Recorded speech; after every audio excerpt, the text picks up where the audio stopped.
Is Nebraska a team to watch out for in 2025? We're going to see if that schedule is going to give them a chance to have a better season, give you a very early projected record, and again, break down that 2025 schedule. Will Nebraska's schedule be easier? Will it be tougher in 2025? Let's break it all down for you. Here is that schedule, and we'll start with the non-conference. So they're going to play Cincinnati. Again, that game will be in Kansas City, neutral site game. Then they'll play Akron and HCU, which I believe is Houston Christian University. So we're talking about an FCS team there. So it should be a couple of easy wins. And then Cincinnati might be a little bit of a tougher game, but I feel pretty good about Nebraska's chances in that one. So that's their non-conference schedule. Let's look at the home and away. So in the Big Ten, they'll have Michigan, Michigan State, Northwestern, USC, and Iowa at home. And then you look at their road schedule. In the Big Ten, it's Maryland, Minnesota, UCLA, and Penn State. This is not a horrible schedule here. You notice no Ohio State, no Oregon. Yeah, it works out pretty well here. When you look at home games, you got Michigan, that's going to be a home game. USC and Iowa, tougher games, they'll be at home. That road schedule is very favorable in my opinion. Maryland, Minnesota, UCLA. Minnesota was pretty good last year. We'll see what they look like this year. Obviously, the Penn State game is going to be really, really tough, but they don't need to win that one, honestly. If they take care of business in these other games, Nebraska becomes a real playoff contender. And I think this schedule gives them a chance to be maybe a dark horse team. Not saying they're going to be one of the favorites to get in the playoff, but I do think, again, it does give them a chance to be one of those dark horse teams. I think people will be talking about them this offseason. You look at the changes in the Big Ten Conference schedule. They got rid of Illinois, Indiana, Ohio State, Purdue, Rutgers, and Wisconsin. So that's you look at the top three right there: Illinois, Indiana, Ohio State. Avoiding those three, that's big. And then you look at who they added: Maryland and Michigan, Michigan State, Minnesota, Northwestern, Penn State. Obviously, Penn State's going to be a tough addition. Like I said, Michigan, I think, will also be a tough one. But Nebraska potentially could be better than these other teams in the Big Ten. So I really like the way this schedule, or at least the opponents, I like the way the opponents shake out for Nebraska. But how about where the games are in the schedule? Let's break that all down now. So we start with Cincinnati. That's going to be a Thursday night game, again, in Kansas City.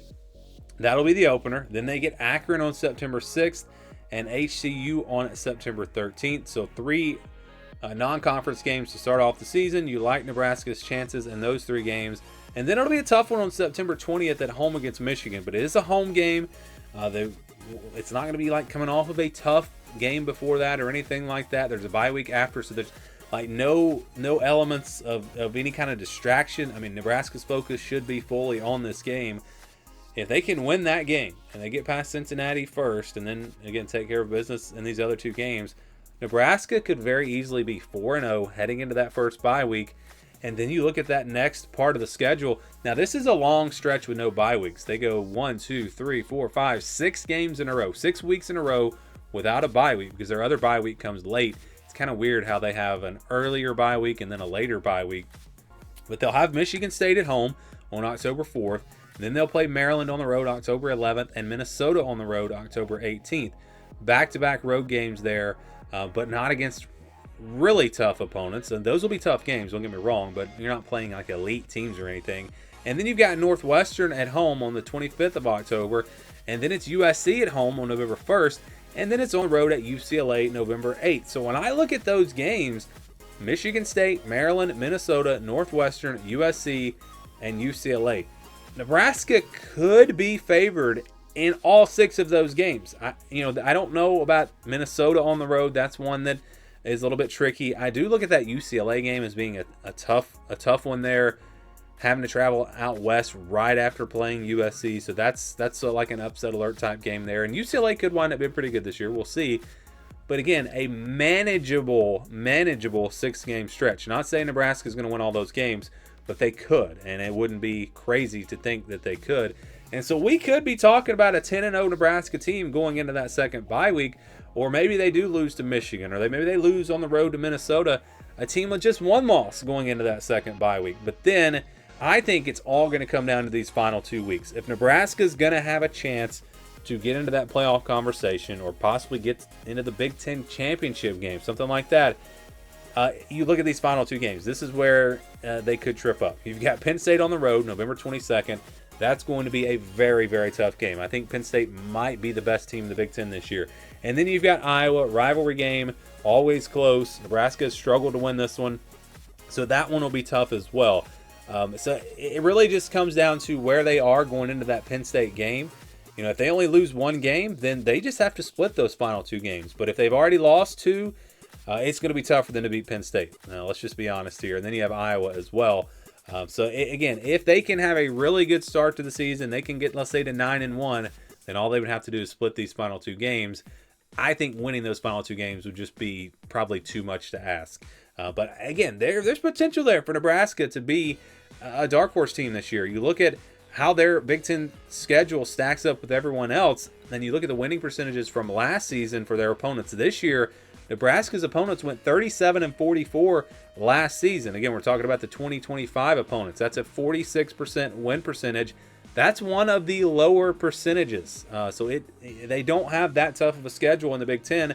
And Cincinnati is their toughest non-conference game. I don't think Cincinnati's going to be great. So, like I said before, Nebraska's schedule sets up really, really well for them to be a dark horse team in 2025. Before we get to the record projection, just let all of you know we do have a Nebraska channel. Great show over there with Justin and Brian on Tuesdays.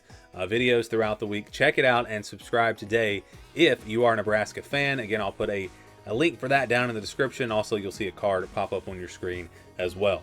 Is this a year that Nebraska finally lives up to the expectations? They meet that projected record from the preseason. Well, we'll see. This is what they've done the last 4 years, and this is, again, compared to our projection, our formula. In 2021, their projection was 6-6. They went 3-9. In 2022, 7-5 was the projection. They went 4-8. 23 projection was 7-5. They went 5-7. And then last season, projection was 6-6, and they did go 6-6. So the projection did get it right last season. But if you look at those records, what's interesting is the win increase each year. So 3-9 to 4-8 to 5-7, and finally get to a bowl game last year at 6-6. If that trend continues, then 7-5 will be the record. We'll see if that's the projection. But keep in mind, this is not a prediction. I don't do predictions until after Memorial Day, after spring football, all of that. Then we'll start doing some official predictions. This is simply a projection based off of the formula that we created, which is all based off of our tier ranking. So this is the schedule. Again, these are the percentages. If it's a 50-50 game, that'll be in the white. So Nebraska, if you look at our tier rankings, Nebraska is a tier 3 team. They're in that third tier, meaning if they play a tier 4 team, then it's a 61-70% game. But if that game's on the road, then it drops to a 50-50 game. And of course, any game they play against another tier 3 team is going to be a 50-50 game. And that's kind of the way this works. Another way to look at it, again, this is not the way the formula is calculated, but you can kind of look at point spreads here. If it's a 40-60% game, spread's probably going to be 3, 4, 5 points. 61-70 is probably going to be about a touchdown. 6, 7, 8, 9 points. 71-80, talking double digits, and then over 80, those are pretty much guaranteed wins where the spread's going to be 20 or more. That doesn't always work out, and again, we're not trying to project point spreads, but it's just one way to look at it. And I do think you've got some, 2 easy wins here, Akron and HCU. Don't really see Nebraska having any trouble with those 2 opponents. And then we go to games in the blue. You got Cincinnati and Northwestern. Nebraska, I do feel like, again, if we're looking at point spreads, they're going to be double-digit favorites in both of these games. Probably around 10 for that game against Cincinnati. Don't know how good Northwestern will be. That's a team that's tough to predict. But again, based off of our tier rankings, which that is impacted a lot from last season, and it will probably change over the next few months. But I think Nebraska is going to be favored by about 10 in that game as well. So I think that works out pretty well. These are the games, if you're a Nebraska fan, you really want these 4. Like, if you don't win these 4, it's going to be a long season more than likely. All right, so how about the games in the purple? We've got Michigan State, Maryland. I do think Nebraska will be about a touchdown favorite in these games, so I think that works out pretty well. Michigan State at home off a bye week. You got Maryland on the road. Maryland was terrible last year. Maybe they bounce back this year. Maybe that's more of a 50-50 game. But again, based off of where these teams finished last season, I think that's a pretty fair spot to put that game.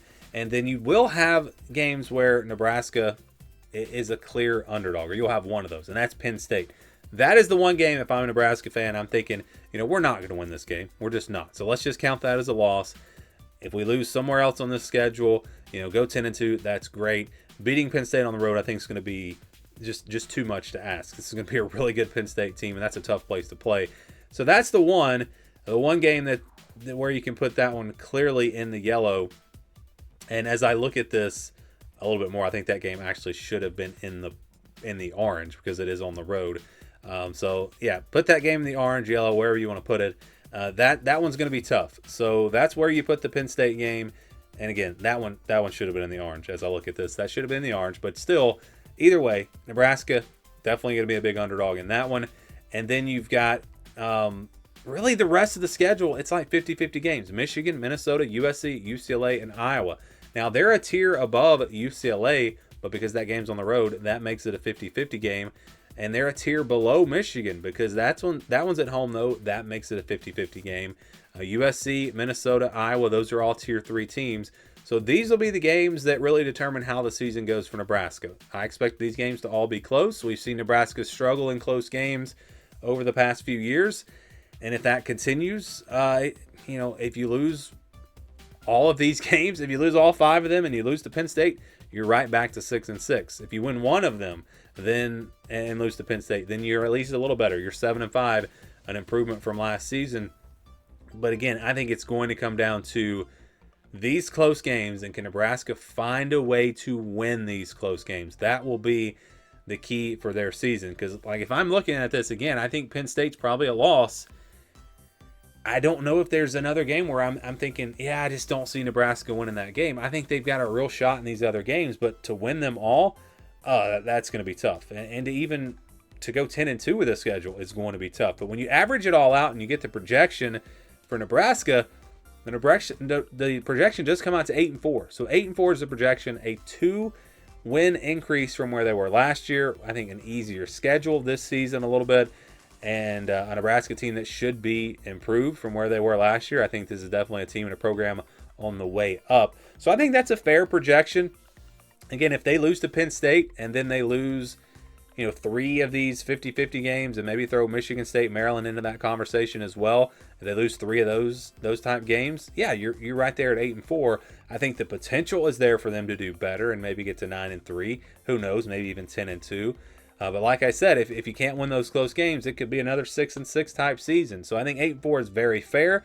I think that's a very good projection. Again, not my prediction. We'll see where my prediction lands with Nebraska here in a few months. But I do, again, think that 8-4 projection is very fair for Nebraska as we look at the schedule in 2025. Would love to get all of your thoughts on Nebraska. What do you think the record's going to be? How would you, where would you project that record to be right now? Let me know down in the comments below. And just a quick reminder, memberships are now available on the channel. If you'd like to become a member and get early access to videos like this and much more, check it out. A link is in the description of all the videos. Go there, see what all we offer, and help support the channel. Become a member. If you do, I would greatly appreciate it.